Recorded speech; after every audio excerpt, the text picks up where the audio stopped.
Good evening. Welcome to the Personnel Committee meeting of March 11, 2025. Please rise for the Pledge of Allegiance. Legislator Agnizio, would you lead us? I pledge allegiance to the flag of the United States of America and to the republic for which it stands, one nation under God, indivisible, with liberty and justice for all.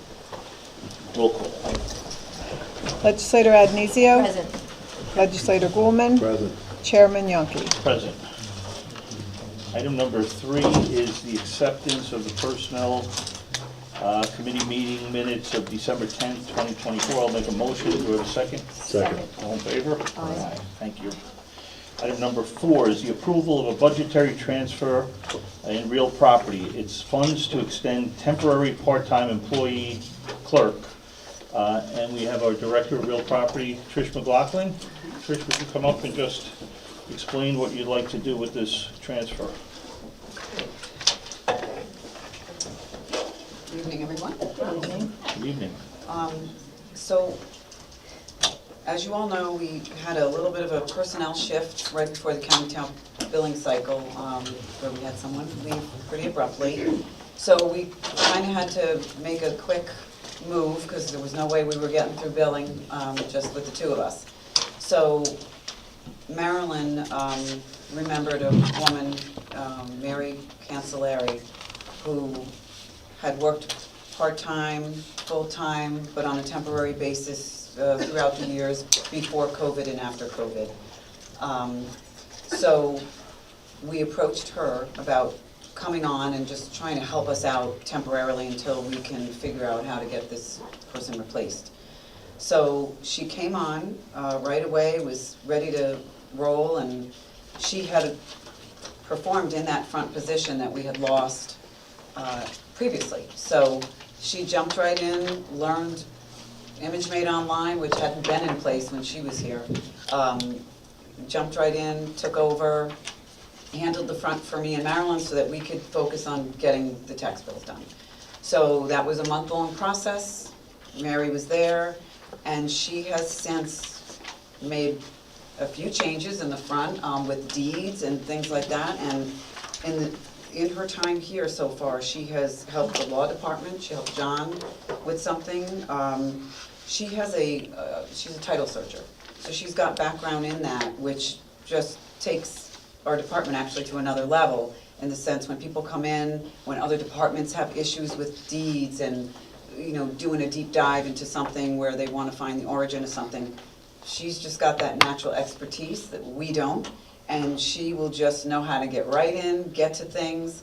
So she's been just an amazing addition to our department, and we only have her for 12 hours a week, which is all we need.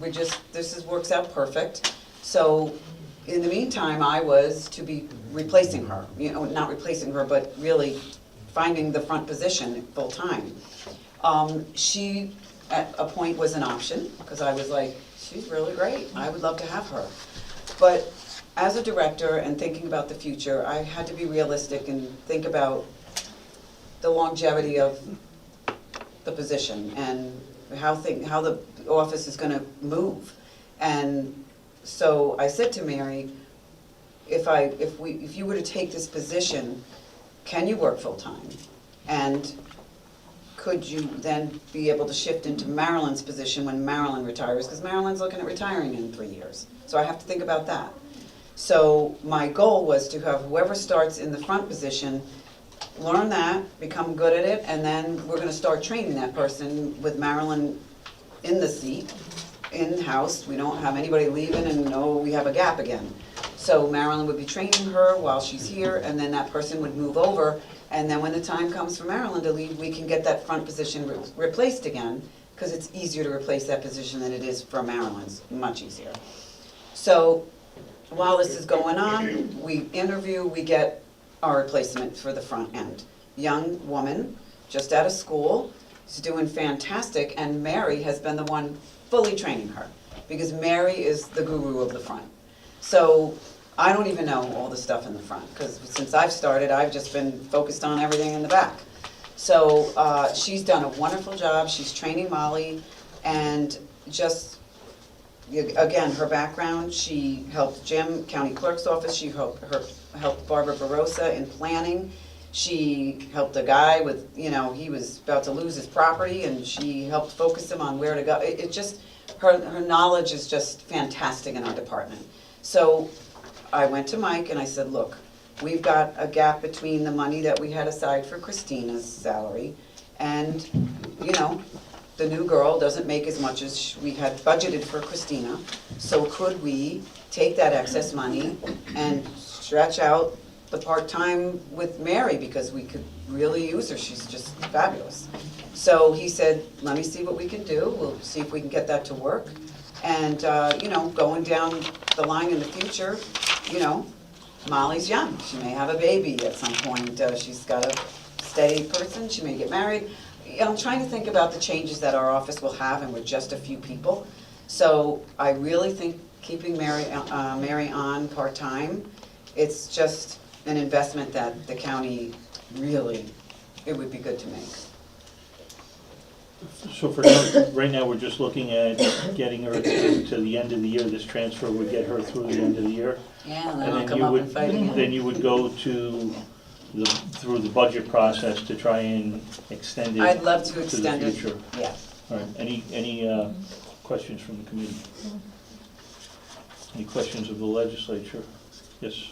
Just a quick thank you, Trish, for the fact that you carried your projections through the end of the year. I appreciate that very much. Question. Yes. Are any of these positions civil service requiring an exam?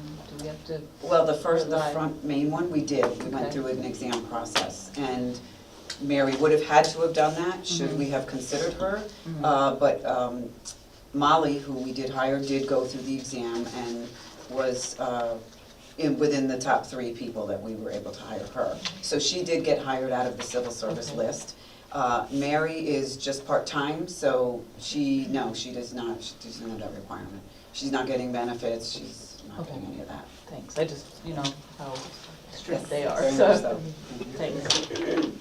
Thank you. I just want the public to be aware that it's zero fiscal impact for 2025. Correct, yes. Anyone from the public wishing to speak? All right, I'm gonna make a motion to approve this budgetary transfer. Do I have a second? Second. All in favor? Aye. Aye. Thank you. Thank you. Thank Thank you. you, everybody. Item number 5 is the approval of a budgetary amendment. It's a reclassification of temporary youth aide to a part-time youth program specialist.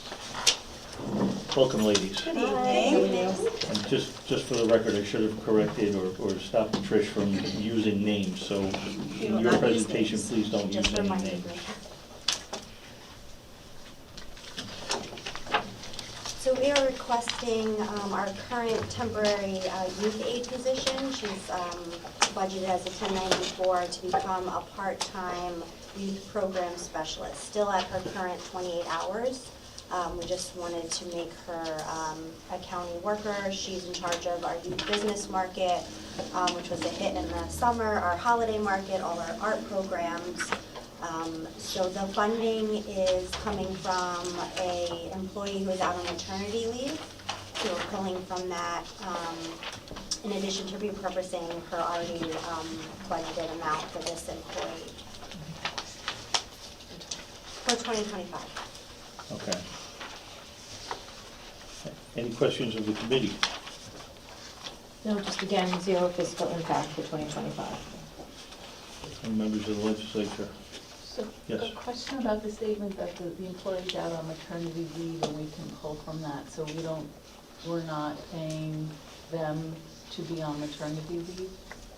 She was out for an extended period of time and went off payroll, so we were able to Okay. utilize that to cover this. Okay, thanks.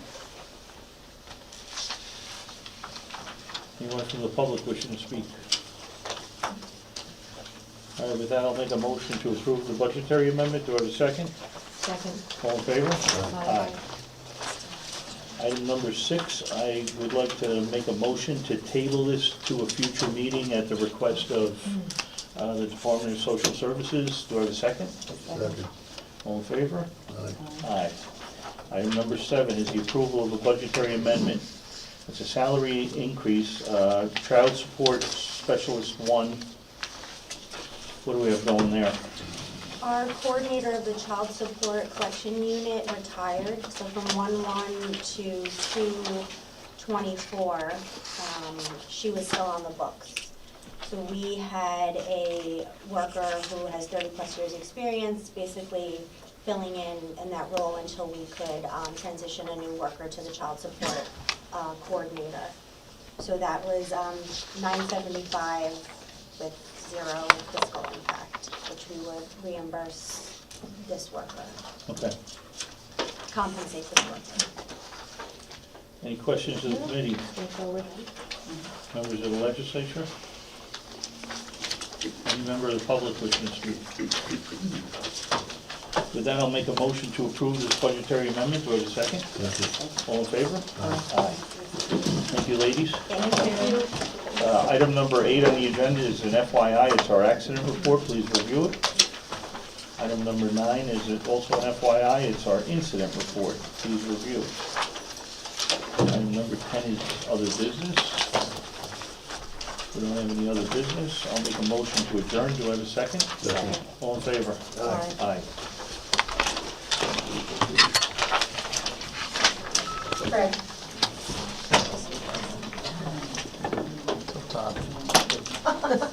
Pass the buck, Rick, I like that. It's fine. This one's broken.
Welcome to the Protective Service Committee meeting of March 11, 2025. Please rise for the Pledge of Allegiance. Legislator Anizio, would you lead us again? Pledge Pledge allegiance to the flag of the United States of America and to the republic for which it stands, one nation under God, indivisible, with liberty and justice for all. Roll call, please. Legislator Adnesio, Present. Legislator Birmingham, Here. and Chairman Yonke. Present. Item number 3 is the acceptance of Protective Services meeting minutes of December 17, 2024. I'll make a motion to accept. Do I have a second? Second. All in favor? Aye. Item number 4 is an FYI from the Sheriff's Office. We have an update on the canine dogs and their handlers. We have Sheriff McConville. Welcome, Sheriff McConville. Good evening. Good evening. So this is to advise you that we remain within the same number of complement canines that we were granted a year ago. We replaced a dog who retired, who had medical-related issues that we were paying the veterinarian bills for. So essentially, the fiscal impact will be less with this new dog. We're training a new bloodhound, and we anticipate out of the current bloodhound possibly 2.5 years of work life in that dog. We also have another dog that we anticipate about 3 years left that we're not doing anything with at this point in time. But we're just replacing the one dog who went out medical and whose handler got promoted to investigator. So it's a simple one-for-one transaction. Bless you. And the dogs specialize in the same? Yeah, he's undergoing training right now. It's on straight time. There's no impact financially for us, and we won't be seeking any funds for that dog other than the standard money that's been allocated under the other dog's lifespan. So there's no fiscal impact here? That's correct. Thank you. Any member of the committee wishing to speak? Yes? Yeah. The dog that you're replacing, what was the age of that dog that got sick? 6 years old, 6 years in service. Okay. And what age do they usually retire? Every dog's a little different. You can get a good 8 to 10 years out of the dog, depending on a number of factors. And it's a bloodhound, so, yeah. Right, the most being the dog's health. Right. And unfortunately, it was very sad, this dog has medical-related issues. So he was, you know, in a tough spot. So where is he now? He's with the handler as per our contract. Good, good. The handler purchased him for $1. Nice. So he's living, enjoying life Oh, with good. the handler and his family. He's retired. Right, right. Okay, thank you. Anybody else from the committee? Legislator Crowley. Just through the chair, thank you. Is there a different way that we do things now with dogs? Because I know in the past, we had always tried to replace the handlers who were trained with dogs and try to give them a new dog. Are we diversifying more with handlers, or is there a protocol or a procedure with that? How does that work? Well, in this instance, the handler was promoted to an investigator. Okay, We made a determination we didn't need an investigator with the dog. So we sought handlers from within the agency. okay. And just part two, are we diversifying with the kinds of dogs that we're using and what their uses are? Or are we, you know, I understand we're replacing one dog, so we would obviously want to replace its purpose and intent. But are we trying to diversify with and keep, you know, we used to have a number of dogs that did a number of different things. Are we still doing that? We're at the number that we're authorized to have. There's been no change in that.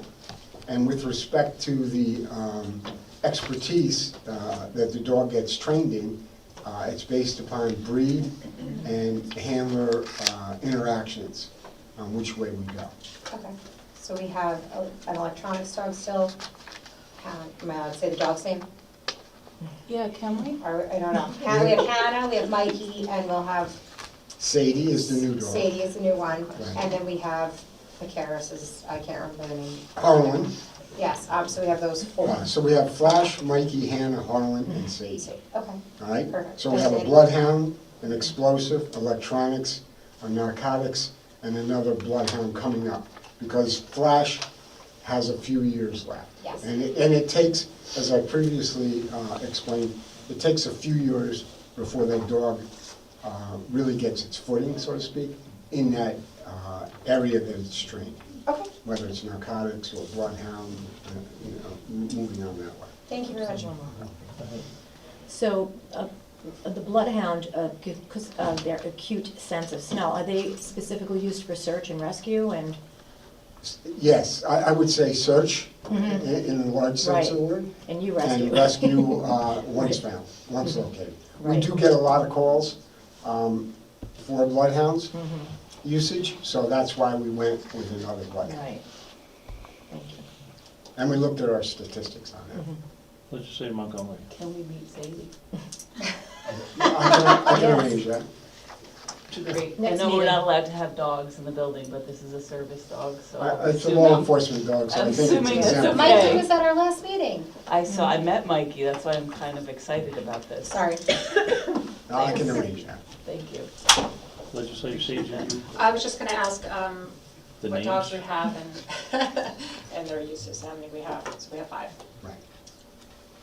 Okay. Any other questions of the legislature? Any members of the public wishing to speak? Somebody have a hand up? Somebody did have their hand up in the back. No? Okay. Okay, thank you. That was an FYI. Item number 5 is the approval of the Sheriff's Office grant application, Bureau of Justice Assistance, fiscal year 25, Connect and Protect, Law Enforcement Behavioral Health Response Program. I'd like to make a motion to accept the additional. Do I have a second? Second? All in favor? Aye. Aye. Welcome again, Sarah. I, I'm going to turn it over to you to explain So, what this is. as you know, our co-responder team is funded on the mental health side off of an existing federal grant. That grant expires on, at the end of September this year, so we're currently looking for any grant that we can to sustain that position. We did come across one so far while we wait. Hopefully the current grant will be extended. We did ask for that. Until we know the answer to that, we have to keep all of our options open. So this is a matched grant. And the current grant is held at the Sheriff's Office. We're gonna switch it this time. Because a majority of the spending is through my office, so me and my office will actually be submitting the grant.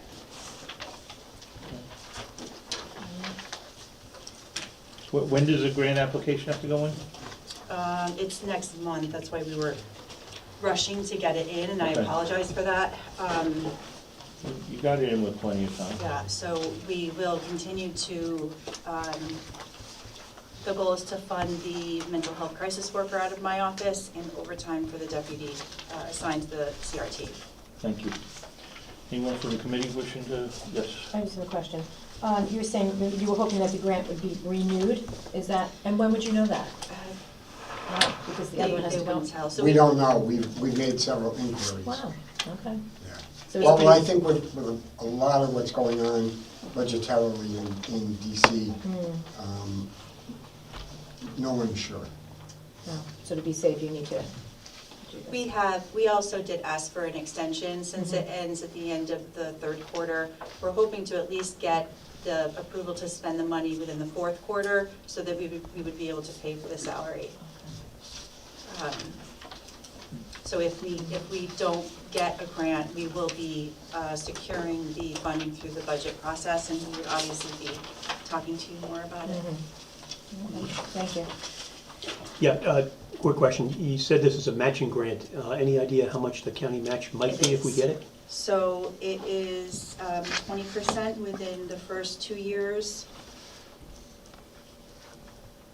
and 40% in year 3. And roughly how many dollars does that, it depends, I guess. It depends. Depends on how much If we the get. awards are Yeah. up to $550,000, we will not be asking for that much, Okay, so. but it's money There are well some spent. different Yeah. restrictions Yeah. on the grant in terms of how much an agency that is awarded will receive. Okay. I'm sorry, year 3 is 60%. So 60. Legislature probably. Whose office is this through? A federal grant, you said, right? So It it's is, Kirsten it's Gillibrand or the Schumer? Bureau of Bureau of Justice. Bureau of Justice. Justice? And it's every 3 years? No, this one's This good one- for 3 years. It's good for 3 It's good years. for 3, yes. So it expires, you said, at the end of, I didn't say, actually. The current one that we're using Yeah. expires September 30th this year, 2025. This grant that So we're you have talking to about put will in- go into effect October 1 of '25 and presumably expire October 1 of '28. so do you know if you received the funds on that already? We didn't We apply haven't yet. applied. We're just asking for approval to apply. Yeah, So it's gonna go through, okay. Yeah. It did. Any other questions of the legislature? Sorry. that's okay. And we'll continue to keep an eye out for anything that we're able to That's apply great. for. No, it's great. And when we do file the application, we'll advise you. Okay. Any member of the public wishing to speak on this? I'll make a motion to approve this grant application. Do I have a second? I'll second. All in favor? Aye. Aye. Thank you. Okay, Thank you thank both you. very much. Thank you. Item number 6 is an update on the Putnam County Radio Project. I see we have Commissioner Lipton. We have Mr. Lannon here. Welcome. I'm going to make a motion to accept the additional. Do I have a second? Second. All in favor? Aye. Aye.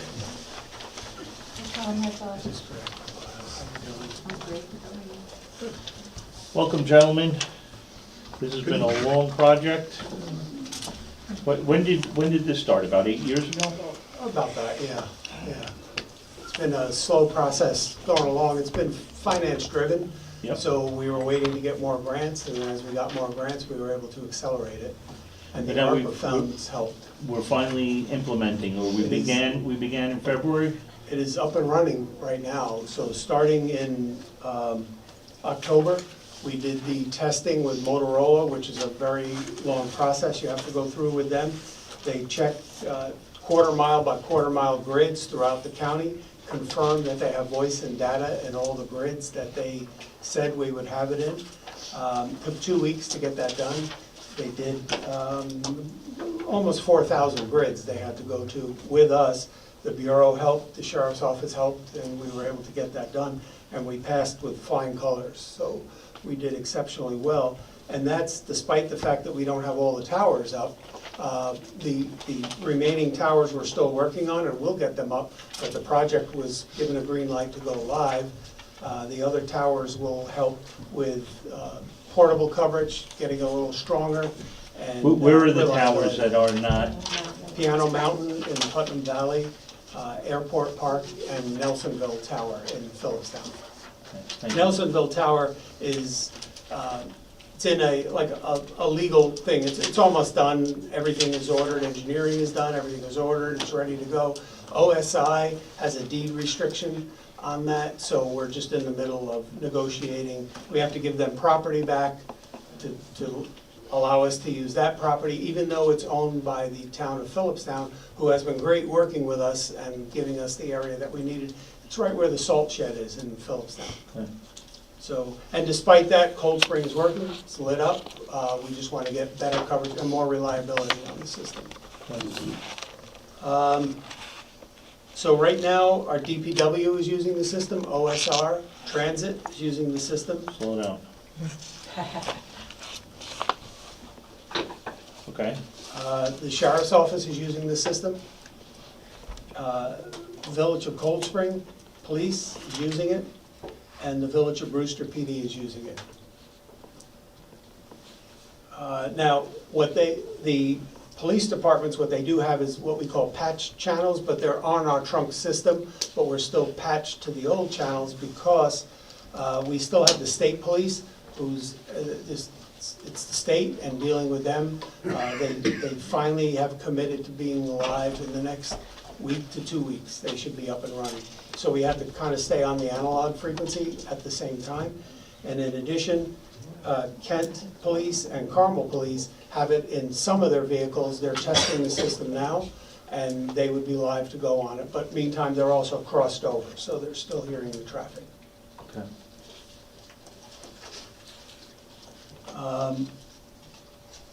What's the feedback so far from all the agencies that are using it?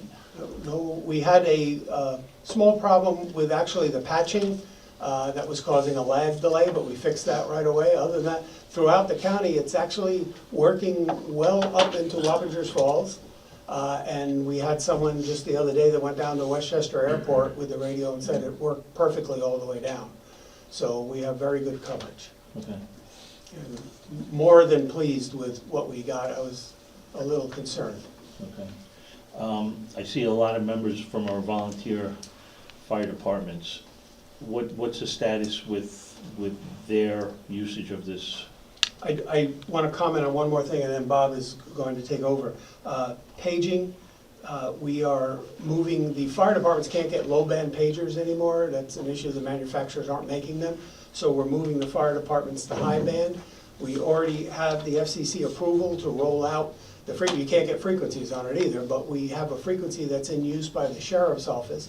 The Sheriff's Office has committed to turn that over to us as soon as the state police and Kent and Carmel are on.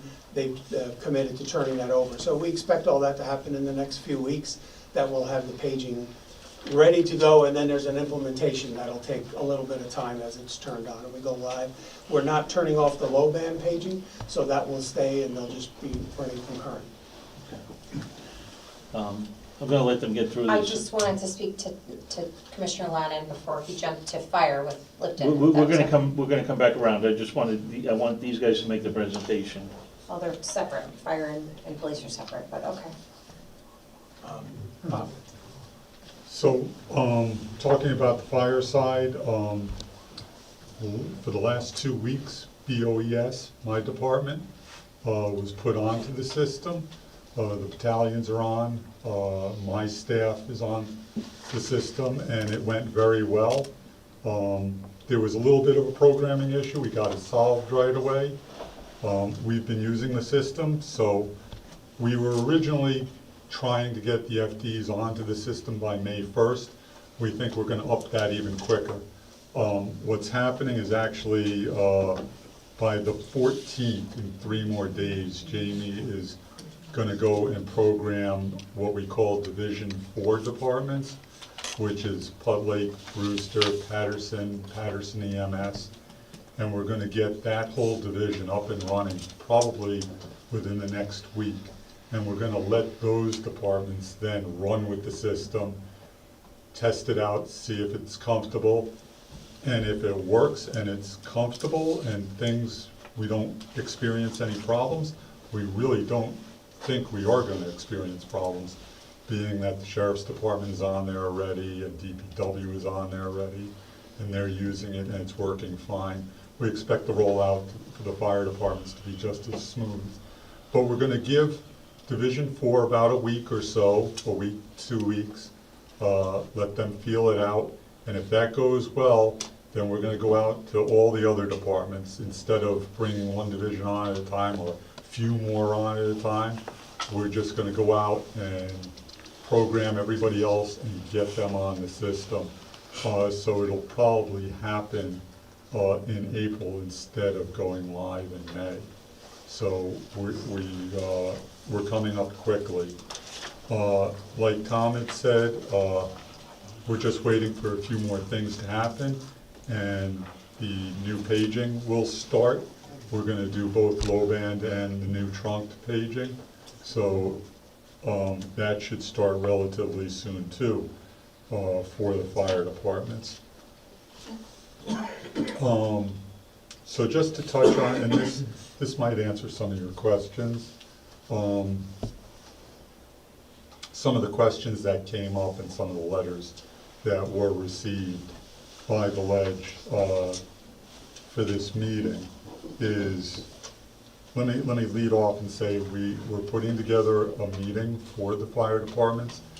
It's gonna happen within the next 2 weeks, probably within the next week or so. My daughter's getting married in a week and a half, and I wanna get it done before she gets married, so this is off my back. So it's probably gonna happen rather quickly. This way we can have a better question and answer session with the fire departments, and we're gonna address all these things, but just to briefly go over some of them. With the county code plug, one of the concerns was about the radios that the fire departments have already have some channels that they want to keep installed in them. To better explain what Jamie was saying, when it comes to programming the radios, if you have a radio that you've been using and you programmed a few of your extra channels in there, for us to load our code plug, the best and the easiest way to do it is to clear the radio out, load the code plug, and then the departments, what didn't get out to the departments, then the departments can put everything back on to the system that they want, just as long as they leave, the Putnam code plug alone. They can put anything back on. One of the complaints was that you're wiping out our radios. Like I said, we've talked to Motorola, the best way to do this, and we actually tried it with one of our radios, was to load the code plug on top of it. It just doesn't work. The best thing that we're going to recommend to the department is just back up your radios before we put the code plugs on. This way you have that information, you don't lose that information, and once we get the code plugs loaded, you can put all of that back on. The one thing that we are requesting from the departments is that you get agreements with anybody that you're working with. For example, Putnam County is going to get the larger agreements. Putnam County is already working with Westchester. Interoperability. For interoperability. For interoperability. We're working with Westchester, we're working with Dutchess, we're working on those counties getting the mutual aid agreements in place. But for example, even though we're gonna have Dutchess County agreement, and Putnam County will take care of that. If, for example, Lake Carmel Fire Department works very closely with East Fishkill, if they want to specifically have East Fishkill on there, that's fine. They just need to go out and have an agreement with them to use East Fishkill's radio frequency. That's the only thing that we ask for. I think that Bob's office had sent out an email to all the departments and had asked for what mutual aid channels do you need, so that they could kind of get a list. And I know that Bob was telling me that they did have a list and they were going through that list so we can better figure out exactly what's needed out there. So along with that, another thing that we want to talk to the departments about and have a discussion about is using other radio types, other manufacturers on there, so on and so forth. Right now, during the testing phase, which we are in, we just want to use the Motorola radios, so we know what's going on with the system. If we allow multiple other types of radios on there, it just gets very confusing, gets very difficult to understand what's going on. Once we get the system vetted out, which ought to be quickly, then we don't have a problem with letting other radio manufacturers on there. They can get what they want. The only thing is that we would advise them is that as we progress with the system and increase its capabilities, those radios that they purchase may not be able to meet those different capabilities that we're going to get with Motorola. So eventually down the road, if you purchase another brand of radio, it might not have all of the capabilities and be able to do all of the things that the Motorola radios can do. As long as the radio, and everyone knows it's P25 compliant, that's all it needs to be. That is the standard. Was there a breakdown in communication with the fire departments? When was the last time you spoke with them? Because I don't think any of these folks would be here tonight if there was a good The end line of last communication. year, we spoke. We haven't had a radio meeting this year. If you're gonna roll it out in a couple of weeks, I think they should have been, at least given the courtesy of, just open line of communications. I certainly sense some frustration here tonight and in the correspondence that we have.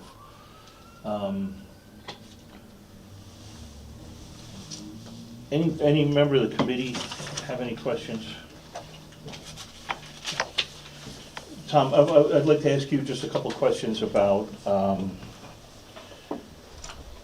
ultimately, this is all tying in with 911. Yes. What are some of the advantages of this radio project going forward that we didn't have in the past? The communication is a lot clearer, the penetration of the signal is so much better. And previously, a dispatcher had to pick the tower they wanted to work off of. This system, you don't pick the tower, so if you're in your vehicle communicating, when you key up, it's heard by every dispatcher. One of the problems in having been in there was if the dispatcher didn't have a specific tower selected and you were calling and you were on another tower, it didn't necessarily come through clear. This one will. So Can I give you one quick example? I now live in Cold Spring on the other side of the county. In my car, I still have my low band radio and I have the new APX P25 radio. My home department is Carmel Fire Department, so I listen very closely to what's going on with Carmel. I was on Route 9 by the North Highlands Fire Station, and there was a dispatch for the Carmel Fire Department. On low band, it was all garbled. Every other word you could make out, and you couldn't hear it quite well. On the new radio, I could hear it perfectly clear. Perfectly clear. I could make out this. I could not only make out the dispatch, but the communication back and forth with the fire department and the 911 center. Is this gonna cut response times? No, I don't think it's gonna cut response times. It's just gonna clear communications up, which is a big big plus that we've been I waiting do for want for to years. just say one thing, and what you're asking, another benefit, and the sheriff is here, and I think he can weigh in, that previously, the county on the police frequencies was divided into two halves. So if a police officer had something going on the west side of the county that was moving into the east side, the officers on the east side didn't even hear it.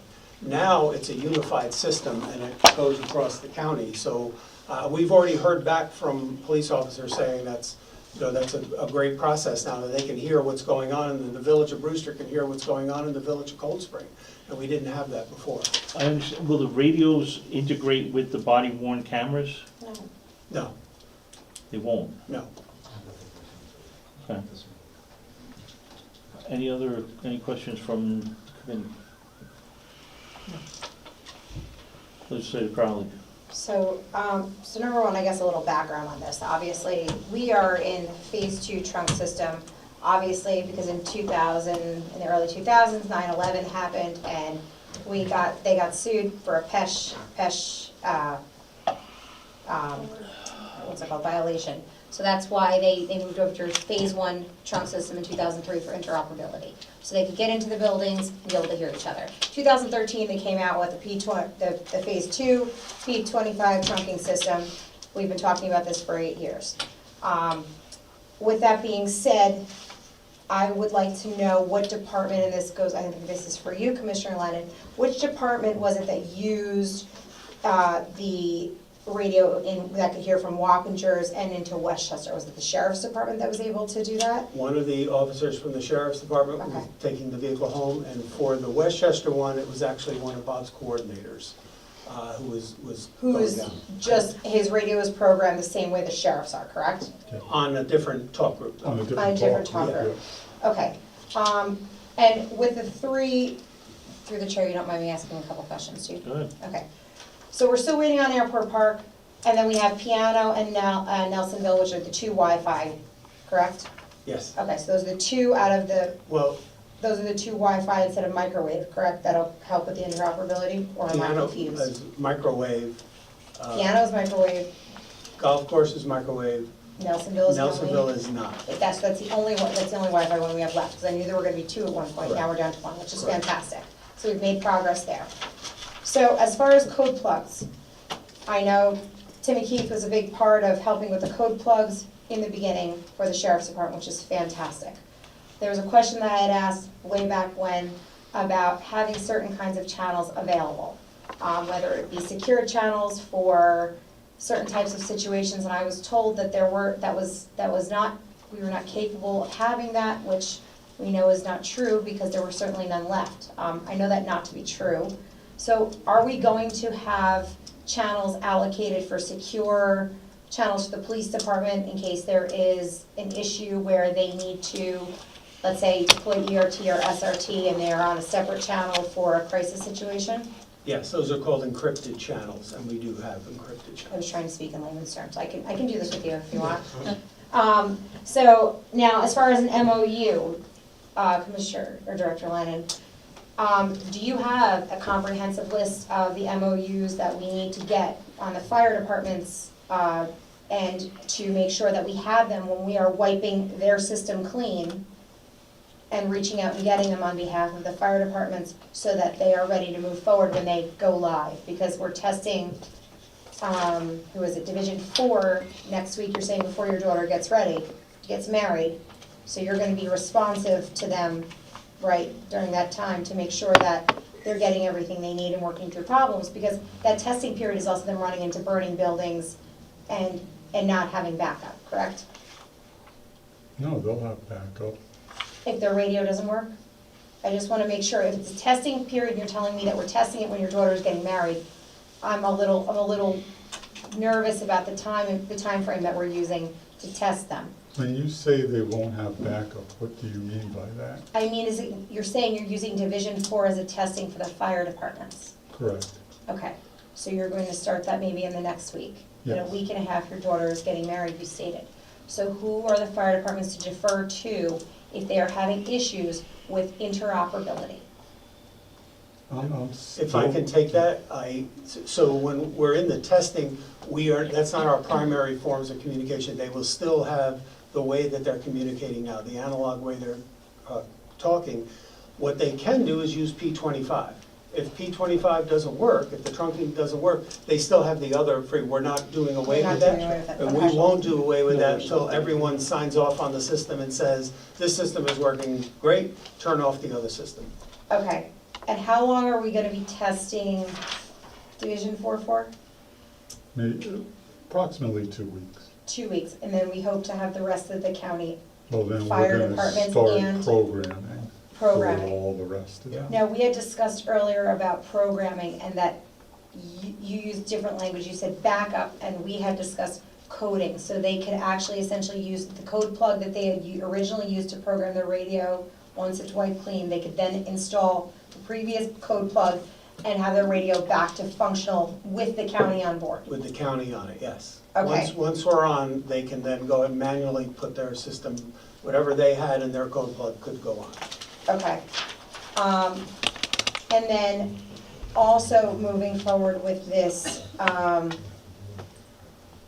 with the police, when do you plan on adding, the rest of the departments, when do you plan on adding them live to the system for testing? With fully, for Carmel, for the rest of them?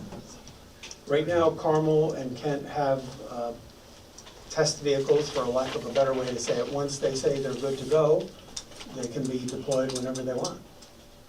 Okay. So we're good to go with the police whenever they're ready to go. And they have interoperability and have established the MOUs with, let's say, Kent and East Fishkill. They have done all of that and that is taken care of, or that is up to them? That's up to them. But Okay. we'll program it any way they want, and it's their talk group, they can put anyone they want on their talk groups.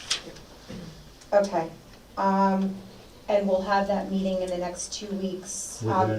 Within, Yeah. for the fire advisory board, obviously, because Yeah. that was my main request, was these guys have been left out for a long time, and it's really quite unfortunate that it's been over a year since there's been any communication on this, and I hope to see you at the next fire advisory board meeting. Sure. Thank you, and everyone moving forward. Right. I think Legislator Goldman has his hand up, and then Legislator Thank you, Allen. Chairman. The cost of the Motorola radios that you're looking to, for the fire departments to buy, is that going to be the county's responsibility or each individual department's responsibility? The county purchased an assortment of radios for the fire departments. The original buy was for all of the chief's cars, the ambulances, and one piece of apparatus. Then when County Executive Byrne came on board, he had me reach out to the fire departments and buy additional radios for them. So we bought, Using ARPA funds. no, using grant money, Okay, not ARPA funds. thank you. So this came out of my SHIP grant, matter of fact, and out of some of the SIG money, the interoperability grant funding. The amount of radios that we purchased, is each department comfortable with that amount that we're giving to each department? They'll never be comfortable. They would want us to buy every single radio for every single riding position. If we're asking them to buy a specific type of radio, I think it would be advantageous to everyone to purchase them. There might be multiple reasons why they're not gonna buy Motorola, cost or whatever else might be there. So if we purchase more Motorola radios, then they might be more comfortable with that. How many will each department have, what we purchased? I don't have that in front of me, on how many total that we've purchased. I don't have that information in front of me. Is there any, with the high band radios that we have here, are there any dark spaces at all in the county? None that we know of. We haven't encountered any yet. Even with the Phillipstown and Putnam Valley, the towers up? We haven't found any there. As a matter of fact, it actually worked all the way up 9D, which we were surprised it went up to breakneck. We had issues there before, and it was able to go up there. It went south on 9 and 9D. So, you know, right now, we don't see any, that tower is going to help. You know, there's bars in there that tell you how good the signal is, so the bars are going down, but the system is different than an analog system, and as long as it can connect, it will go ahead and send the message. Okay, when I was on the department in Putnam Valley, okay, with the low band, there were multiple places in the valley that we couldn't get any signals. Yeah. So, I'm concerned about that. Yeah, literally, if you were on that Motorola test, they literally drove, you know, quarter-mile stop, tested again, quarter-mile stop, and we got the report back. So they went all through all these It squares took and them 2 weeks tested. to do that? Yeah, well, we had several units out there doing it. Long days. I think they were 10-hour days they were putting in, Bob. They were out there for a while. You know, Ralph helped, so. Thank you. Yeah, we had 3 separate units going out for about 10+ hours every day Yeah. for 2 weeks. Legislator Elner. Thank you, Chairman Yaki. I see many first responders in this room, including chiefs. First of all, thank you for your service. Second thing is, when I see this many people, that tells me that they're less than satisfied. And when you guys tell me that you have not gotten all the stakeholders in a room for over a year, It hasn't been over. well, it sounds like it's an extended period of time. Yes. I'm very curious to hear what these stakeholders are gonna say, because this should be a very collaborative effort. And I don't like, from what I'm hearing and what people are contacting me, the lack of communication between the county and the stakeholders. And now we're having a meeting within a week or two or whatever, so my ears are open and I really want to hear what they have to say. Legislator Montgomery. Thank you. Commissioner Lipton, can we get a list of what each department has? I know it had been distributed in the past, but can we, I know you What mentioned. we've purchased so Yeah, far? what, Sure. and what each department has. Yeah, we can do that. Also, you mentioned that you have MOUs in place in Westchester and Dutchess. We're working on it. Okay. We are working on it. We don't have a marine patrol on the Hudson. Putnam County does not patrol the Hudson, so will there be MOUs with Orange and Rockland as well? Probably. Okay, can I ask that there are, like, definitely, because we don't have marine patrol. And regarding the MOUs, it's my understanding that the fire departments are going to have to work on their own MOUs in regard to the extra channels they want to add. This is technical, difficult for me to understand, but that's what I'm hearing. The fire departments need MOUs with Westchester, Dutchess, hopefully Rockland and Orange, in addition. Well, no, we're if they gonna do the county MOUs. So Right. with Westchester County, Dutchess County, we're actively working with them right now. We will reach out to Orange and Rockland. If you want a specific town, for example, what I gave was Lake Carmel, I know, works quite often with East Fishkill. If they want that specific town to be on their frequency, that's fine. You just ask that you have some kind of agreement that you can use their frequency. So all I'm asking, I know that's cumbersome for the fire departments to develop all of those MOUs, if you can send them a template for those and help. We've gone out and we've asked all the departments for all of the extra outside agencies that they work for, which they have. They've given us all that information back. We have that list, and we are going to be working, just on what you said, on a template to try and make it really easy and simple. Just go out, it's an agreement, says, yes, you can use my frequency, you sign, we're done. Thank you, and I know this was an insurmountable amount of work over many, many years, and I'm happy that we're at this place, and I know it's going to make our first responders safer, and I really thank you for all the work that both of you put into it. I do hope that we can come to a collaborative understanding with the fire departments, so that we can at least reach, you know, some kind of medium. I don't ever think it's gonna be perfect, it never has been. I worked in EMS for a little bit way back when I was young, and it's always a tricky relationship. And I understand that, I think we all understand that, and I do hope that, you know, we can all work together to reach some kind of happy medium. So thank you both for all of your work on this. I'm really glad we're at this point in it, and I know it was a lot of work that I don't even understand. Legislator Crowley. Sorry, I'll be quick. So does every officer and every firefighter have a radio right now? Does every officer and every firefighter? I don't know that. We did not issue that. We no. did not issue that. So is that something that we can find out? Sure. Okay. We can find that out. That would be great. And then as far as when we did, you said that you guys went out and you checked interoperability. Did you guys also check inside like the basement of the hospitals or the schools, or did you guys put any of the boosters in there yet? So that's, the next step is we have to put BDAs in some of the building, and Motorola is coming out. They have to do a real big study on putting that in, so that's their next step, to come out and do that. They want to wait for Piano Mountain to be up because that changes how things work. So they said Piano Mountain is really important in the study, and then once that's up, they're going to come out and do that. Okay, and then also, when we had, Motorola is the one that was actually the compliance company that came out to check their own work. We didn't have a third party, because I know in Orange County, or was it Rockland, one of them had Motorola that came out and checked, and they had major issues, and then the other county actually hired a third party to make sure that the interoperability was really good and well done, and it worked out much better for them. No, when they go out, we have to go with them and confirm everything that they see.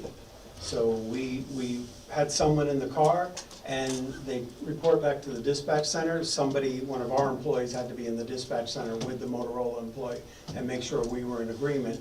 And the way it's written, the county wins. So if we say we don't agree, then they'd have to write that off.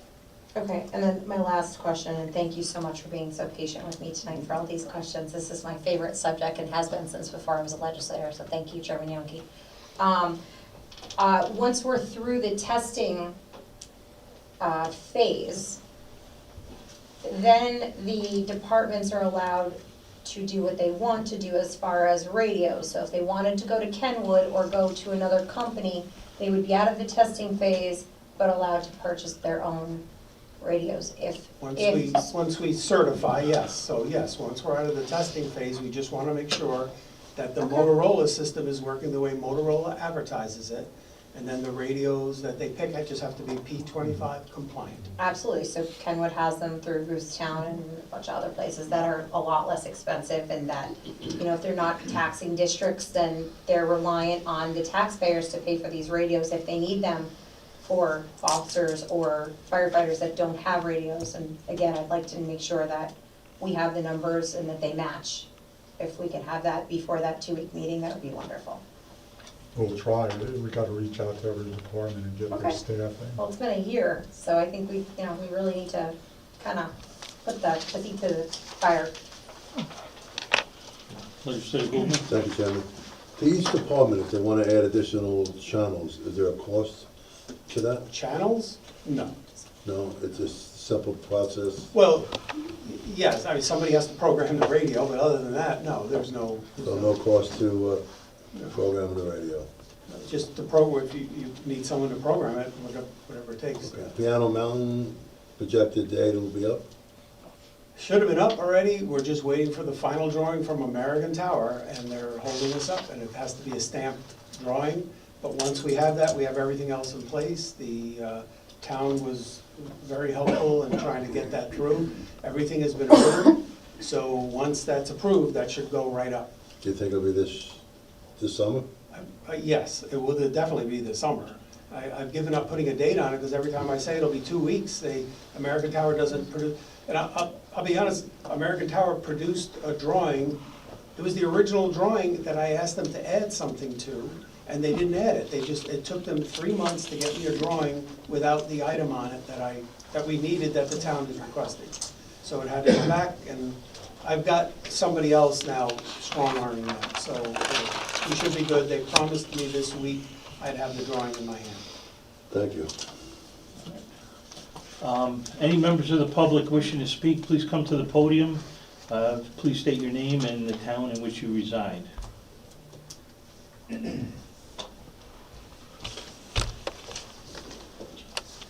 Welcome. Thank you, Chairman. Gabriel Rivera, Chief of the Mayapack Volunteer Fire Department. Mayapack. Yes, sir.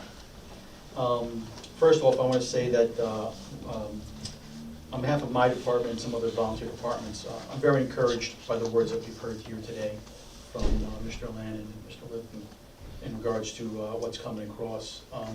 Communication is super important, obviously throughout the whole process, and transparency. As the volunteers, we try to bring, being a volunteer, we try to bring the cost down for the public as well. But for some things that we do, cost is a factor, and communication is a big one across the board.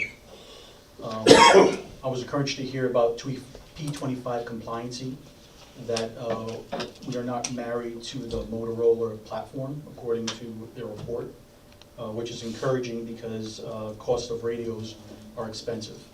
One of the questions from the legislator, I believe, was in regard to if everybody had a radio in the volunteer side, or how many radios were out there. And it's hard for Commissioner Lipton to kind of give that number, but I do know that most of my apparatus, only the officer of the vehicle, so that's one person in the apparatus, has the radio that was been installed, that was provided by the county for there, as well as the apparatus itself having the ability to have the communication. When it gets to seated positions, Mr. Lipton kind of made a little jest about we'll never be happy in regards to getting everything we want, but I think that is balanced out on the other side of us not being paid and being volunteers when it comes to the cost of communication.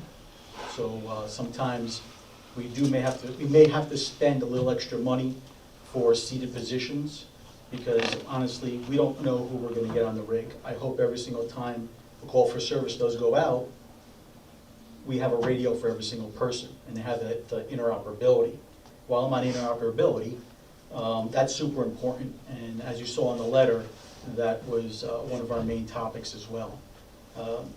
Mayapack lives on the border of Westchester County. For almost every incident, we have to communicate with Westchester County.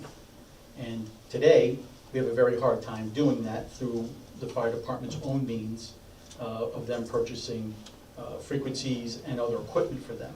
But if we're looking to have full transparency across the board and interoperability, we want consistency in all of our products and all of our radios.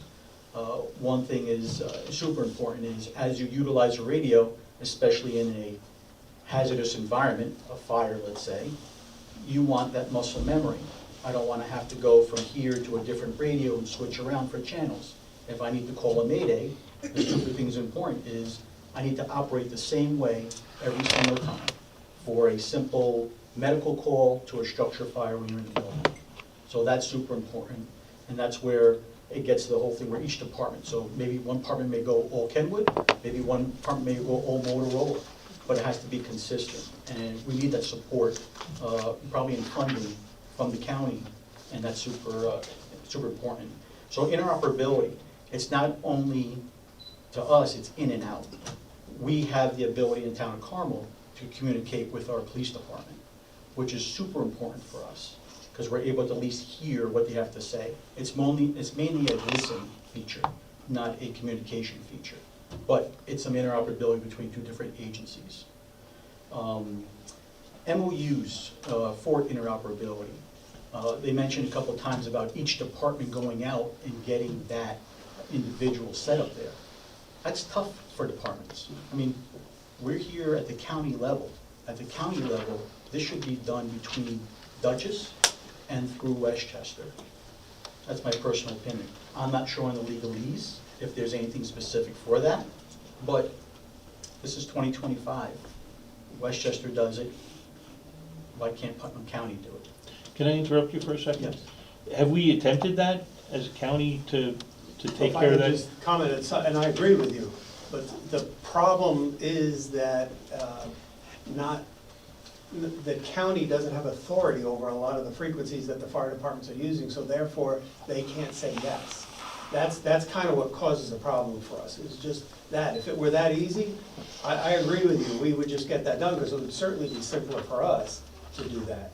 But Westchester County right now, they're negotiating with us their P25 system, and that's what we want to be on. It's up to the individual agencies, though, to then go on that system, and if they're on that system, done deal.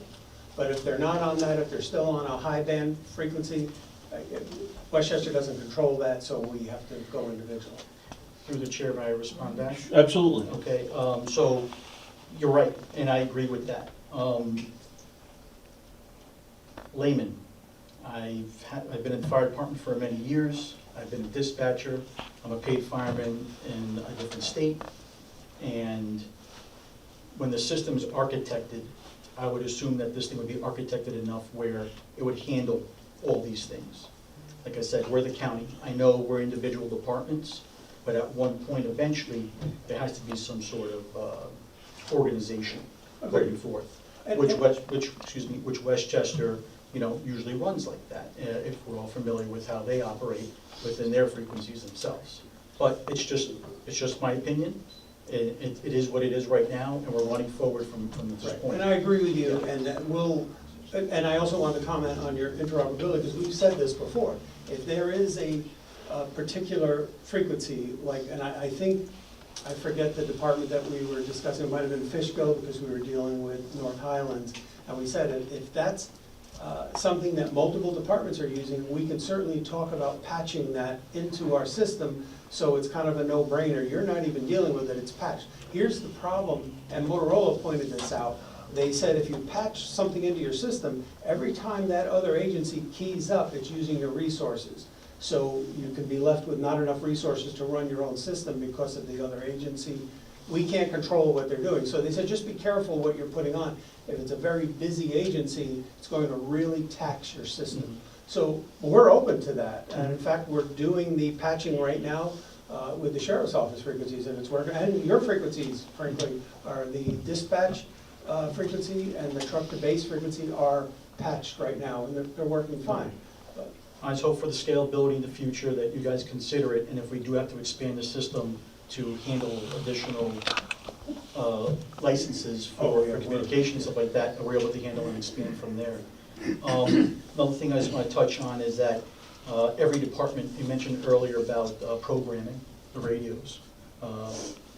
Those who have the radios, some of us have utilized the ability to program the radios, we can utilize it right now. Otherwise, it's just a dumb radio in a vehicle apparatus that's been sitting for God knows how long before it even got to us. But the point is, when they go ahead and they do that, every department needs their own setup. I normally speak to Somers, Croton Falls, Bedford, Bedford Hills, stuff like that, where someone in Cold Spring won't normally speak to that. But we do a lot of mutual aid, and mutual aid is super important. There could be times when Mayapack has to go all the way across the county, or go all the way deep into Westchester, or go down south to help with a big flooding, Lehman and Merrimack. So we all need to have this ability to have that interoperability and ability to program our radios, which work best for each department. And I know that's not an easy feat because of all the uniqueness, but it's something that has to be taken into account moving forward from there. And the BDA stuff, about the ability to communicate with inside structures itself, and that touches police and fire, anybody else. I just hope that going forward that it becomes, I think it may be a requirement, I'm not 100% sure, but for new construction, that is enforced. That when this does happen through the county, through the towns, that those requirements are enforced during the building part of the phase, so it's a non-issue or no-brainer from there going forward. And if I may, that's a very good point. I know that Patterson absolutely enforces it. They've been very good about that. I can't speak to the other towns, but it's certainly something that, Bob, you should probably just, and I think you have in the past notified the towns about that with their building, but it's certainly something that we should put out to the towns to remind them that it is part of the code. Enforcement. Yeah. Just summarize it up again, I just look forward to communicating with you guys and seeing you guys both at the Fire Advisory Board meetings in the future, so we can actually hammer everything else out, speak to other departments who have other concerns, and able to get this where we operate safely. And that's the bottom line, to serve the public and to give them the best product possible. Thank you. Thank you, thanks for coming out tonight, thank you. Thank you. Let the public first. Any other members of the public wishing to speak?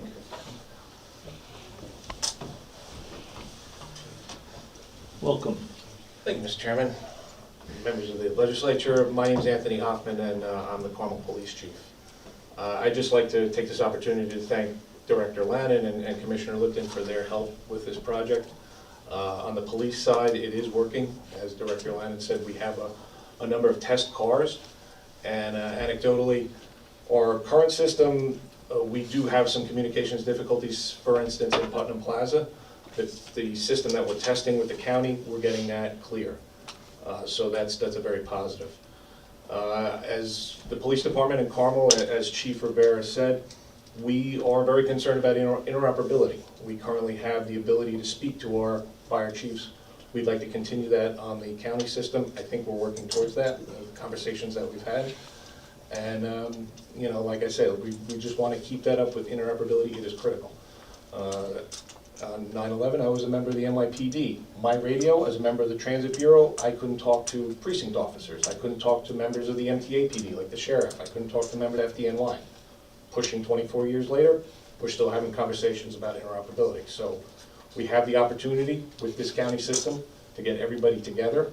We have a lot of our stakeholders here. I hope that we can move forward and give a system that hopefully everyone can utilize and keep the public safe. So I thank you for your time. Thank you. Thanks for coming out. Thank you. Any other members of the public wishing to speak?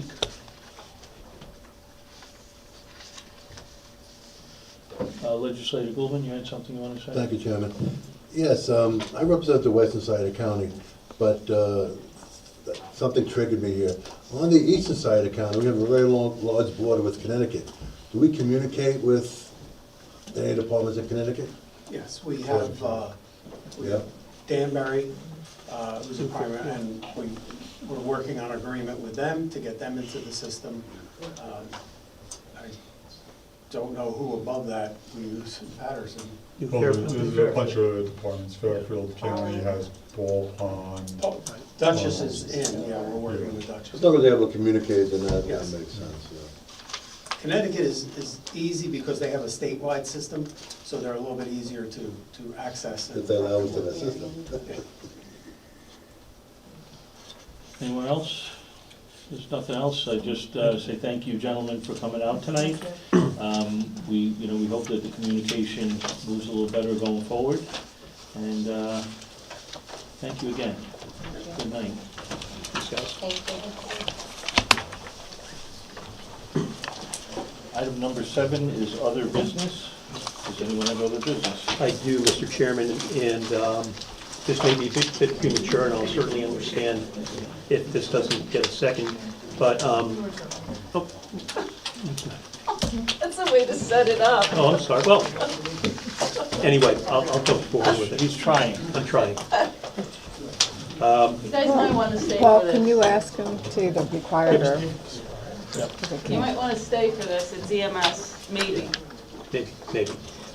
Legislator Montgomery put something in our mailboxes yesterday, and with respect to 2 bills that were in the state legislature last year, I don't believe they have companion bills this year in this legislative session, but they, essentially the 2 bills that were up last year were with respect to the development of a statewide comprehensive emergency EMS plan, and then also the same bills would mandate that each county develop and maintain a comprehensive EMS system.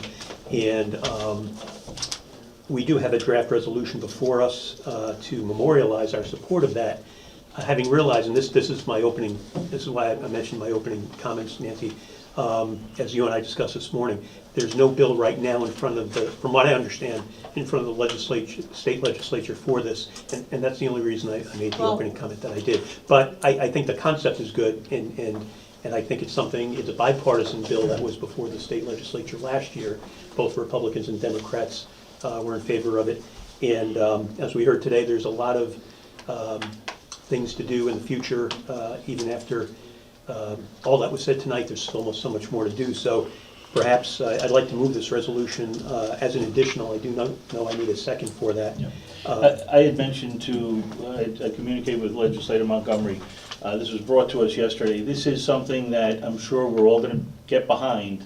There's no current bill pending in the Assembly or the State Senate. And this is something, it's more than just what you put in your memo. This is something that we need to dive deep on. I don't think anybody's going to be opposed to it, but it's proper for this to come in front of this committee next month. It also wasn't fair, I didn't feel it was fair to Commissioner Lipton to drop knowing that he had the meeting that was going to happen tonight, to drop that on him yesterday. So we're not going to move that forward tonight. Can I make a comment about the two statements you just made about the no bill presented yet this year?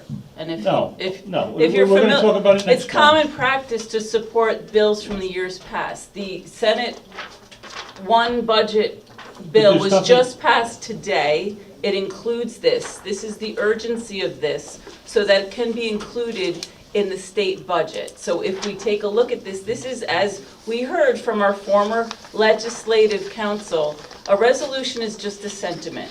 These bills have been on the table before the state legislature for 3 years. It's time the county legislature take action.